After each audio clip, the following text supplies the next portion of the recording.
চারশলক Kailashahar college ni kaisa pandao gana gana asuklaijak Birojit Sinha tai Montreokra Professor Dr. Manik Saha Montreokra no gana wa tonai Kailashahar ni Dental College tai University songsajaknani Shankha MLA Birojit Sinha Kailashahar ni Ramkrishna College ni Fils ni chiba bisipung manorgai songsajakma kaisa pandao koknaragna thangai o sanmongno tonkha MLA Birojit Sinha o salot thairemong pandao songsajakha pandao Montreokra no karai manjakha Montri Tinku Roy MLA Birojit Sinha Kailashahar Ramkrishna Moth Mission ni Principal Amsinghamumung Hirijananda Maharaj Kazam MLA Mufassar Ali Haste Hafal Secretary Ravel Kumar Higher Education Director Onimish Deborma Unokoti Hankor DM Dilip Kumar Chakma Unokoti Hankor Police Super Kanta Jahangir Kailashahar Ramkrishna College ni Phurangnai Rok no Khobai Tei Kuboni Rungsrangnai Rok Pandao Manjagai MLA Birojit Sinha Hastani Montreokra no Bolai Khate Hamba Yafarka Hastani Shakham Shep Tei Rungsrang Farmung no Thagyawai Shamong Khlaimani Bagai Abono Kari Hastani Bebak Hankoro Tei Nangkukma Khlai Kailashahar Khungsa Dental College Songsajakna Engthung Hanibo Montreokra ni Thani Shanmong Narekha MLA Birojit Sinha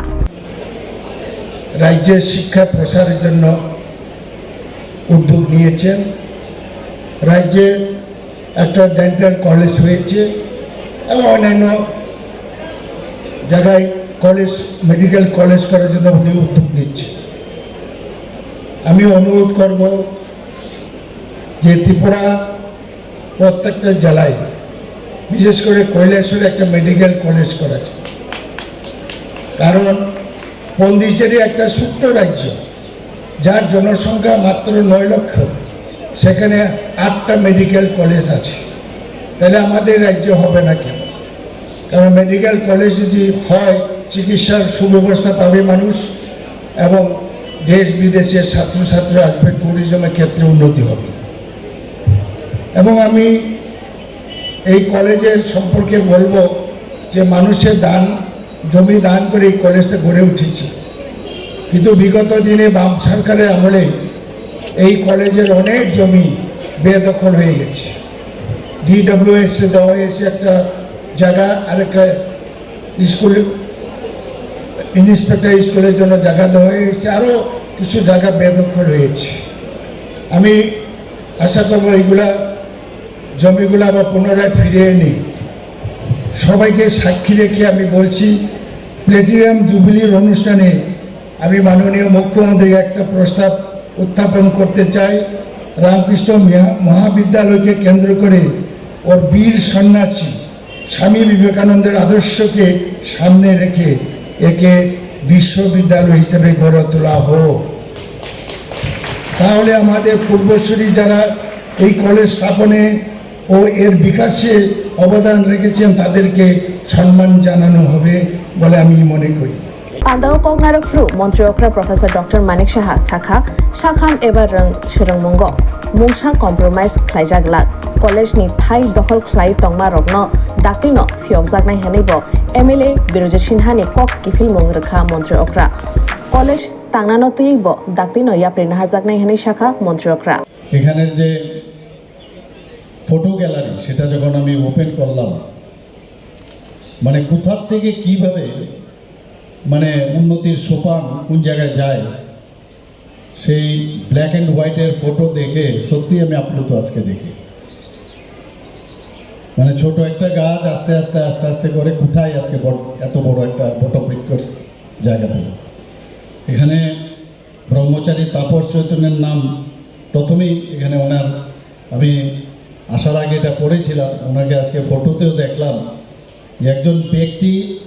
ইচ্ছে করেছে যে এরকম একটা আশ্রমে থেকে আশ্রমে পড়াশোনা শুরু করিয়েছে আর আজকে এত বড় একটা এখানে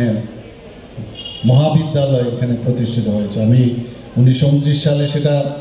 এই কৈলাসহরের রামকৃষ্ণ আশ্রম প্রতিষ্ঠিত হয় আশ্রমের ভিতরে আমি ঢুকেছি সেখানে বসেছি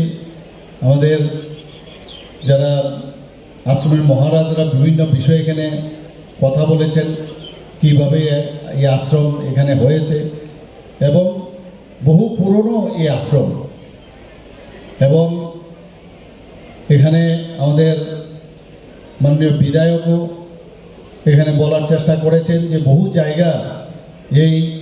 যে আমাদের মহাবিদ্যালয়ের জায়গা সেগুলো এনক্রোচ হয়ে গেছে। আমি আপনাদের কথা দিচ্ছি, এনক্রোচমেন্ট করে কেউ এই জায়গা নিতে পারবে না, আমি সেগুলোকে মুক্ত করে দেবো, সেটুকু আমি বলতে পারি। যেখানে DWS এর কথা বলেছেন, আমি ওনাকে তৎক্ষণাৎ বলেছি নিশ্চয়ই আমরা এটা দেখবো, এটা আমার ডিপার্টমেন্টও। শিক্ষা আমাদের কাছে প্রায়োরিটি সেক্টর, হেলথ আমাদের কাছে প্রায়োরিটি সেক্টর, সেখানে কোনো রকম আপোষ হবে না। এখানে আমার পূর্ববর্তী বক্তারা বলার চেষ্টা করেছেন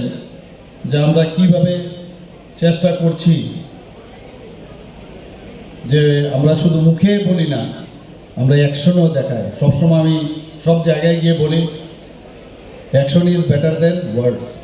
আমরা অ্যাকশনে সেটা আমরা কাজ করি এবং সেটা করে দেখাচ্ছি। কয়েকটা উদাহরণস্বরূপ আমি আপনাদের সামনে রাখছি। যারা আজকে এই মহাবিদ্যালয়ে, বিভিন্ন মহাবিদ্যালয়ে যারা পড়াশোনা করছেন, জেনারেল কলেজেও পড়াশোনা করছেন, সেখানে জেনারেল কলেজ, সেখানে আমি বলে দিয়েছি যারা মহিলারা আছেন তাদের কোনো অবস্থায় কোনো ফি দিতে হবে না। এবং মেডিকেল হাব যেমন তৈরি করব, সেইভাবে উত্তর পূর্বাঞ্চলের মধ্যে এখানে এডুকেশন হাব আমরা একটা তৈরি করতে ইচ্ছুক। আমরা এর মধ্যে আমার পূর্ববর্তী বক্তা বলেছেন যে ডেন্টাল কলেজ এখানে আমরা করেছি, যেটা কোনোদিন আমরা ভাবতেও পারিনি যে ত্রিপুরাতে মানে 6 থেকে 7 মাসের মধ্যে আমাদের এই ডাবল ইঞ্জিনের সরকার যে বলে তার একটা সুফল কিন্তু আমরা পেয়েছি। এখানে গতকালই আপনারা শুনে খুশি হবেন, প্রথম ব্যাচের BDS এর রেজাল্ট বেরিয়েছে এখানে।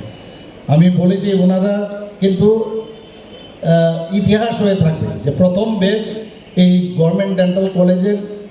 যে এখান থেকে পাশ করেছে তাদের নাম কিন্তু সারা জীবন সবাই মনে রাখবে। তো এত সহজে হয়নি, অনেক সমস্যা হয়েছে, কিন্তু সেই সমস্যা আমরা নিরসন করেছি। বারবার আমি যেটা বলি, আমরা সরকারে আছি, বিভিন্ন সমস্যা আসবে। কালকে বিধানসভার মধ্যে এখানে মাননীয় মন্ত্রী বাহাদুরা আছেন, সেখানেও বিভিন্ন কথা আমাদের সামনে উঠিয়েছেন। মেডিকেল কলেজ করার ক্ষেত্রে আমাদের প্রশ্ন করা হয়েছিল, আমরা বলার চেষ্টা করেছি আমরা চাই যে মেডিকেল কলেজ কে না চায়, যে সব জায়গায় মেডিকেল কলেজ হোক, ডেন্টাল কলেজ হোক, এডুকেশন হাব হোক, কে না চায়।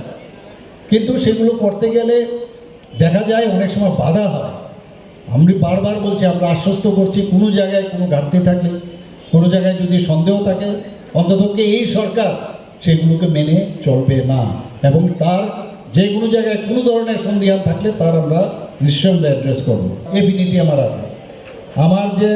বড় ভাই মানে মেজদা এই কলেজ থেকে প্রি ইউনিভার্সিটি তৎকালীন সময় পাশ করে গেছে এখান থেকে। পরবর্তী সময় প্রি ইউনিভার্সিটি পাশ করে উনি BSc করেছেন MBB কলেজ থেকে, করার পরে প্রথম ত্রিপুরার টেক্সটাইল ইঞ্জিনিয়ার উনি হন। তো এরকম একটা অবস্থা, একটা ফিলিংস থাকে। উনি আজকে এখন নেই এই পৃথিবীতে, কিন্তু একটা ফিলিংস আছে, এটা তো আমার পার্সোনাল ফিলিং। কাজেই যা যা দাবি আপনারা করেছেন, আমি যদি এর থেকে বেশিও দিতে পারি আমি নিশ্চয়ই খুশি হব। এই কথাগুলো বলে আজকের এই 75 যে বছর পদার্পণে এই মহাবিদ্যালয় এখানে আজকে পদার্পণ করলো, এর জন্য আমি সবাইকে হার্দিক অভিনন্দন শুভেচ্ছা জানিয়ে আমার বক্তব্য এখানে শেষ করছি।